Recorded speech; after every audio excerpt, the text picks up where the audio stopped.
Hello and welcome back. Today I'm going to be talking about neurodiversity and rapid progress in reading fluency and reading comprehension.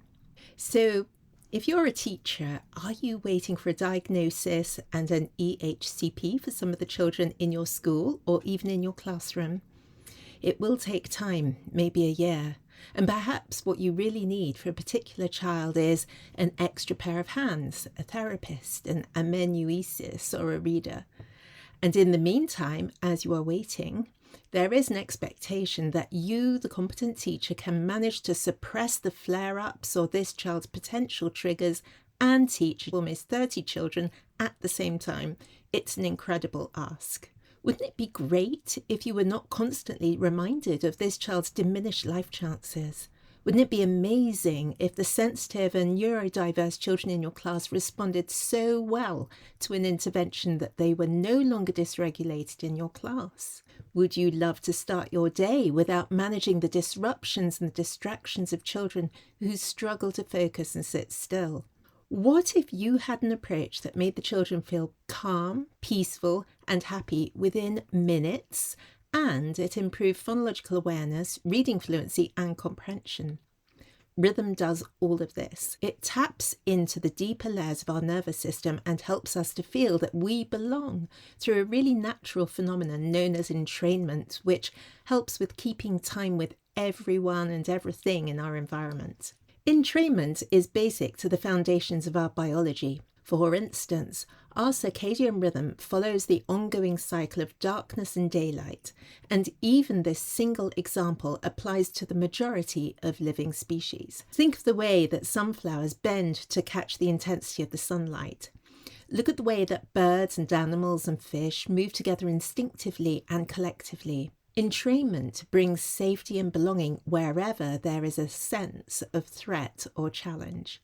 And in this way, Rhythm for Reading brings children and young people together. The programme uses entrainment as the main approach. It works in special schools for neurodiverse young people and also in special schools for students with severe learning difficulties. And of course, the programme also helps children in mainstream schools. Children as young as 5 who are struggling to keep up with phonics in class can access the Rhythm for Reading programme, and so can the non-verbal children and the young people with communication differences. Therapeutic uses for music are found all around the world in every cultural tradition, and these predate modern scientific study. Neuroscience is catching up though. Recently, researchers have found that behaviours consistent with neurodiverse children become less stereotypical following a form of musical intervention. Now, the children and young people become more confident and improving their social skills and their communication. 10 years ago, neuroscientists identified that the therapeutic effects of music stem from a multisensory approach, as the movement centers of the brain tap into the human emotions and the reward system. And this is why musical interventions can help with things like anxiety, physical and emotional pain, sleep disturbances, depression, and difficulties relating to feelings around social engagement.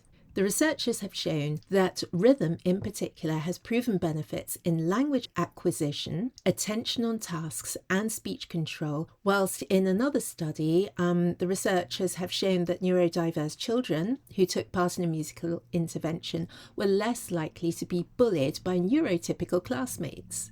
I hear from parents all around the country that they are waiting for an assessment for their child's specific learning differences or their special educational needs, or their mental health difficulties. For these children, there is a real sense that their potential is locked up and trapped until someone can explain what will work for them. As waiting lists are still very long, teachers are left wondering how best to support them and teach the class. And of course, these children want to learn. They also want to feel that they can achieve and succeed. Marianne Wolf, the author of the wonderful book Proust and the Squid, says this: children struggling to read aren't going to be helped by a one-size-fits-all approach that is so typical in many schools. Rather, we need teachers who are trained to use a toolbox of principles that they can apply to different kinds of children. So children with learning differences struggle in the classroom, and they also feel different from their peers. So the support that they need would ideally take care of academic and social development at school. In recent years, leading figures in fields such as music, sports, creativity and entertainment have really spoken up about their learning differences and experiences at school.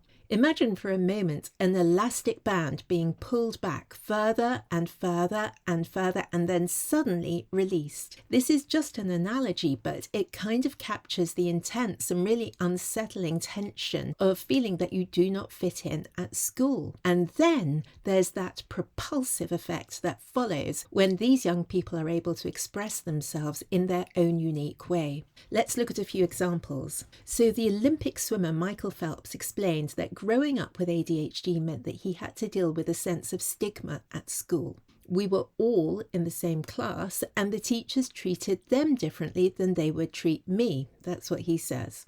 I had a teacher tell me that I would never amount to anything and I would never be successful, which is obviously really sad. The entrepreneur David Neeleman, founder of JetBlue Airways, explained that in school, although ADHD brought disorganization and difficulty focusing, it also fueled his creativity and willingness to take risks. And these are qualities that later helped him to revolutionize the airline industry. And this is what he said: "My ADHD brain naturally searches for better ways of doing things." Now to music. The front man of Maroon 5, Adam Levine, is a musician as well as a coach on the show The Voice. His journey shows that with understanding and proper help, a child who once had trouble completing homework can grow up to achieve worldwide success in their passion.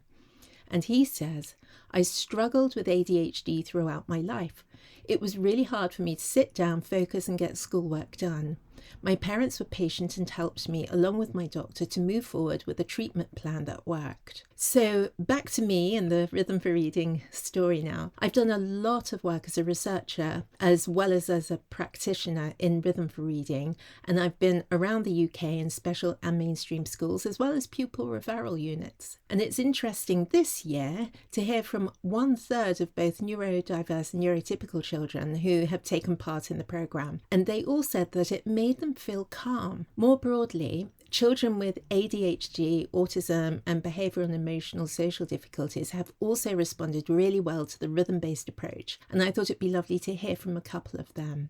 So in a special school for children with attention and behavioural needs, I worked with a group of adolescent boys in years 6, 7 and 8, and I've changed their names, of course.